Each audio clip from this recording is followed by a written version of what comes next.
Hello students, today our topic is negligence.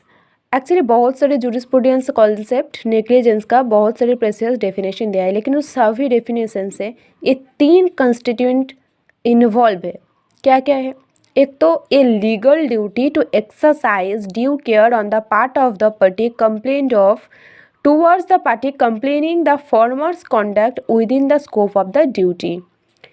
Second is breach of the said duty and third is consequential damage. ये 3 constituent element present होना चाहिए, तब आपको समझ में आएगी कि ये नेग्लिजेंस है।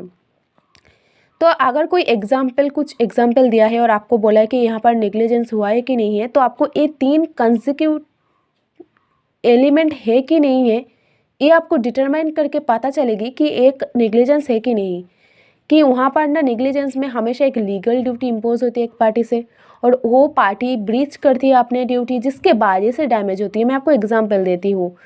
एक नर्स थी जिसको अपॉइंट किया गया था न्यू बॉर्न बेबीज़ को संभालने के लिए, और एक न्यू बॉर्न बेबीज़ को उन्होंने गोद में लिया और पीछे से ना कुछ साउंड आया और वो बहुत शॉक हो गई है, और वो हाथ में या गोद में जो बच्ची थी ना उसको छोड़ दिया।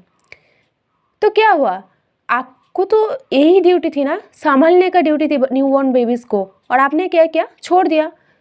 आपने अपना ड्यूटी ब्रीच किया, जिसके वजह से बच्ची को बहुत ज़्यादा इंजर भी हुआ। तो ये होती है नेग्लिजेंस। और apex court in Jacob Matthew versus state of Punjab के केस में ना ये डेफिनेशन दिया है नेग्लिजेंस का। Negligence is the breach of a duty caused by the omission to do something which a reasonable man guided by those consideration which ordinarily regulate the conduct of human affairs would do, or doing something which a prudent or reasonable man would not do। और ये याद रखना, race Ipsa liquid है, जिसका मतलब है things speak for itself. आप nurse का ही एग्जाम्पल ले सकती हो, क्योंकि नर्स यहाँ पर बोल भी नहीं सकती कि मेरे पार्ट से कोई नेग्लिजेंस हुआ नहीं, बच्ची के पार्ट से नेग्लिजेंस हुआ है, क्योंकि ये जो इंसिडेंट ही बोल रही है कि किसके पार्ट से नेग्लिजेंस हुआ है। और ये इंपॉर्टेंट केस लो है नेग्लिजेंस का रिलेटेड, ये भी देख लेना। Municipal corporation of Delhi versus Subhagwanti. That's it for today. Thank you so much for watching.